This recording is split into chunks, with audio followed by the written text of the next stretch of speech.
대기업 시청자 넥스틸 주주 여러분들 반갑습니다. 우리 넥스틸 관련돼서 여러분들이 투자하시면서 알고 있어야 되는 이슈와 그 다음에 주가에 영향을 미칠 만한 요소들 전달하는 멘토 유진욱입니다. 자, 넥스틸이 오늘 주가가 다시 한 번 더 고점 돌파를 위한 시도가 나왔습니다. 장 막판에는 결국에는 조금 아쉽게 다 밀리게 됐는데 오늘 또 어떤 이슈가 있었는지 함께 살펴봐야 되겠죠. 제가 어제자 영상에서도 다 설명을 드렸지만 또 처음 보시는 분들도 많기 때문에 관련된 이슈 오늘 전반적으로 좀 살펴보도록 하겠고요.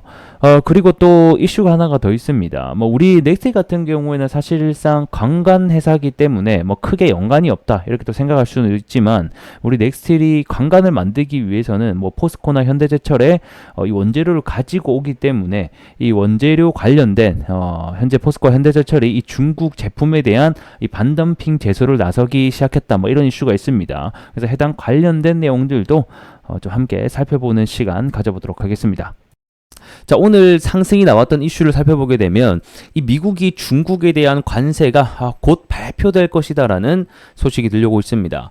제 영상 계속 시청하시는 분들은 제가 어제도 영상을 통해서 여러분들에게 설명을 드렸습니다. 14일 당장 오늘 이 관세 인상 발표가 예정되어 있다. 그 때문에 일정 관련주로 주가가 올라갈 수 있다. 이렇게 또 설명을 드렸었죠. 그래서 해당 이슈 때문에 지금 철강주들이 갭을 띄우고 상승이 나왔다가 현재 반납을 좀 하고 있는 상태입니다. 일단은 예정이기 때문에 정말 발표를 할지 안 할지에 대한 부분은 우리가 좀 지켜봐야 될 것 같고 설사 오늘 안 한다고 하더라도 곧 발표가 시행될 것으로 전망이 되고 있다는 겁니다.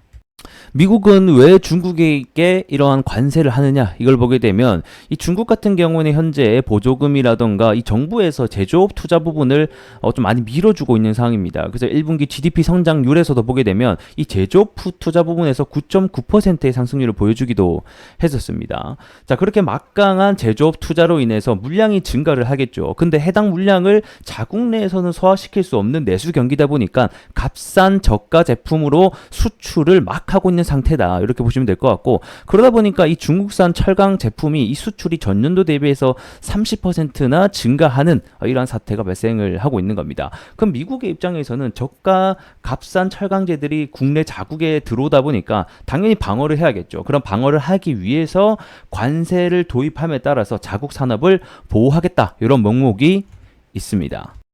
그럼 한국 증시의 영향은 어떻냐? 이걸 보게 되면 제가 앞서 말씀드린 대로 우리나라는 미국에게 쿼터제를 시행을 하고 있습니다. 쿼터제라고 하는 것은 일정 물량만 수입을 하는 제도라고 보시면 되는데 이 트럼프 정권 당시 18년도 때였죠. 그때 이제 트럼프가 이 관세를 부과할 건지 또는 쿼터제를 축소할 건지 두 개를 선택하는 카드가 있었는데 트럼프 때 쿼터제를 축소함에 따라서 즉 우리나라는 일정 물량만 수입하는 제도를 가져갔다 이렇게 보시면 될 것 같고 이 말인즉슨 사실상 중국에게 이 관세를 부과한다 하더라도 우리나라 수출량이 늘어나지는 않는다. 실질적인 수혜는 되지는 않는다. 이렇게 또 설명을 드렸습니다. 하지만 이 철강 기업들 중에서 몇몇 기업은 이 미국의 합작법인을 설립을 해서 해당 미국에서 자체에서 생산을 해서 판매를 하고 있는 회사들도 있고 그뿐만 아니라 이 판매 거점을 통해서 판매를 또 하고 있는 회사들도 다양합니다. 그래서 최근에 나온 이 종목들 중에서 가장 큰 상승을 돋보이는 것들이 바로 이 미국의 합작법인이 있는 회사라던가 정말 미국에 수출하고 있는 회사들 위주로 현재 주가가 많이 상승이 나오고 있다. 이렇게 좀 생각을 해주시면 될 것 같고 현재 주가가 결국 올라가는 이유는 실질적인 수혜가 되든 안 되든 이 중국 제품에 관세를 부과하면 그에 대한 반사이익이 우리 국내 철강 업계들에게 돌아갈 수 있지 않을까 이러한 생각을 좀 가지고 있는 것 같습니다. 하지만 제가 현실을 여러분들께 낱낱이 좀 파헤쳐 드리도록 하죠. 자, 오늘 나온 이슈를 보게 되면 철강업계 중국산 후판 반덤핑 제소 착수라는 이슈가 같이 나왔습니다. 이 반덤핑 제소, 이거 일단 모르시는 분들 많이 계실 것 같은데 이 정상 가격과 덤핑 가격의 차익만큼 관세를 부과해서 이 수입을 억제하는 것을 얘기합니다. 이 말인즉슨 방금 제가 말씀드렸다시피 이 중국산 제조업의 투자가 화랑이 되면서 많은 값싼 제품들이 수출을 하고 있는 상태잖아요. 근데 우리나라도 마찬가지란 말이에요.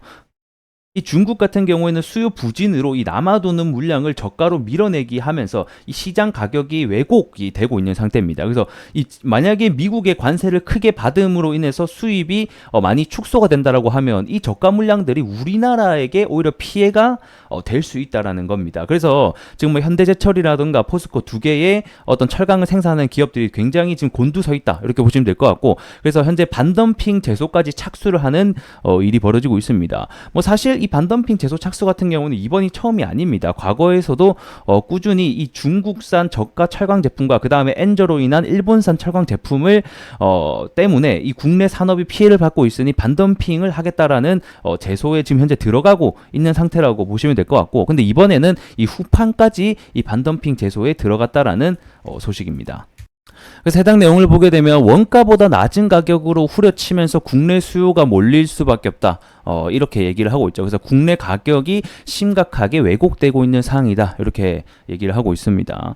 현재 23년도 중국산 철강제 수입은 873만 톤으로 전년 대비 30%나 상승을 했습니다. 불과 1, 2년 사이에 굉장히 가파르게 상승을 했다라는 소리고, 자, 24년도 올해 1월부터 4월까지 후판 수입 물량이 71만 톤 중 이 중국산 제품이 약 전체의 60%를 차지하고 있고, 나머지는 일본산 제품이 현재 차지를 하고 있다. 이렇게 보시면 될 것 같습니다. 그래서 국내 이제 후판 유통가 같은 경우는 지금 한 톤당 약 98만 원, 거의 90만 원대 후반을 유지를 하고 있는데, 이 중국산 후판 가격이 한 톤당 80만 원대 후반을 유지하고 있다 보니까 사실상 싼 가격에 물량을 치고 있다 보니까 우리도 왜 뭐 중국산 알리나 테무 이런 제품들 싼 가격에 막 구매하잖아요. 그리고 국내산 제품들은 좀 외면을 받는 경향이 있고, 뭐 물론 품질 같은 경우에는 중국산보다는 국내산이 더 뛰어날 수밖에 없지만, 이 최근 이 중국산의 제품도 이 품질 면에 있어서 경쟁력을 또 띄고 있기 때문에 이 가격 자체가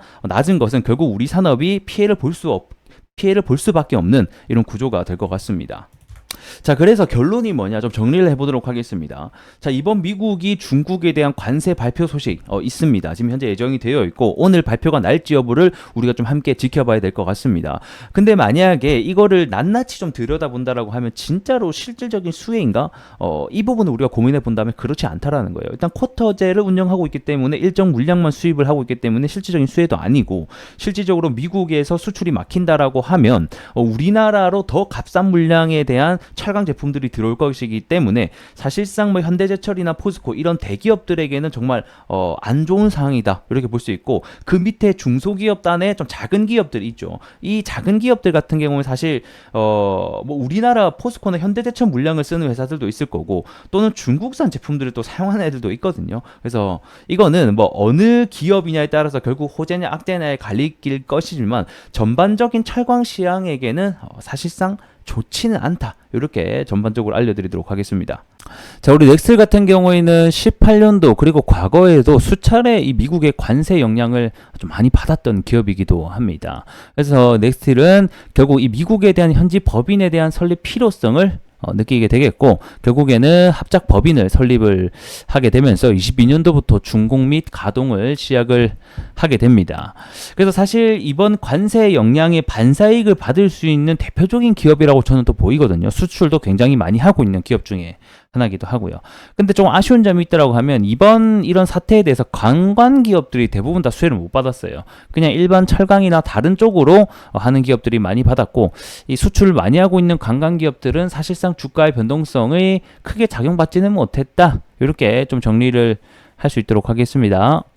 자, 그래서 차트로 돌아가서 보게 되면 제가 어제 말씀드렸던 부분이 굉장히 중요한 자리에 위치해 있다. 해당 구간을 돌파하는지 안 하는지도 굉장히 중요하겠고, 과거에서부터 보게 되면 이 매집봉의 형태가 지속적으로 나타남에 따라서, 그리고 주가가 저점을 들어 올림에 따라서 돌파할 확률이 있다. 이렇게 또 설명을 드렸었는데, 아쉽게 돌파를 하다가 말았어요. 그래서 거래대금 자체가 조금 부족했던 영향이지 않나 이렇게 설명을 드릴 수 있을 것 같고, 무엇보다 방금 말씀드린 대로 이 관광 회사들이 대부분 조금 영향을 미미하게 받았다. 이런 영향도 있을 것 같고, 이 하이스틸이 현재 대장주로 역할을 해주고 있는데, 이 하이스틸이 가다가 말았어요. 그래서 이 하이스틸이 조금 갭을 뜨고 나서도 이 5장을 들어서 쭉쭉쭉 올라가줬으면 같이 한번 돌파 시도가 나왔을 것 같은데, 이 대장주가 밀리다 보니까 좀 함께 밀린 영향이 크지 않겠나 이렇게 현재 보고 있습니다. 그래서 현재 선발주자로 이동을 하고 있는 것이 아니기 때문에 현재 테마는 이 대장주의 역할, 선발주자가 얼마나 올라가는지 여부를 좀 지표를 삼아서 함께 매매를 하시는데 참고하셨으면 좋겠고요. 오늘이 저녁이 됐든 뭐 내일이 됐든 뭐 해당 관련된 내용이 한 번 더 나오게 된다라고 하면 우리 넥스틸이 다시 한 번 더 주가 단기 반등이 나올 수 있다는 점 참고 말씀 드리도록 하겠습니다. 자, 오늘 영상 여기서 좀 마감을 해보도록 하겠고 다음에는 더 나은 내용으로 여러분들께 찾아뵐 수 있도록 하겠습니다. 구독과 좋아요는 영상 제작에 큰 힘이니 한 번씩 부탁드리도록 하며 다음 시간에 뵙도록 할게요.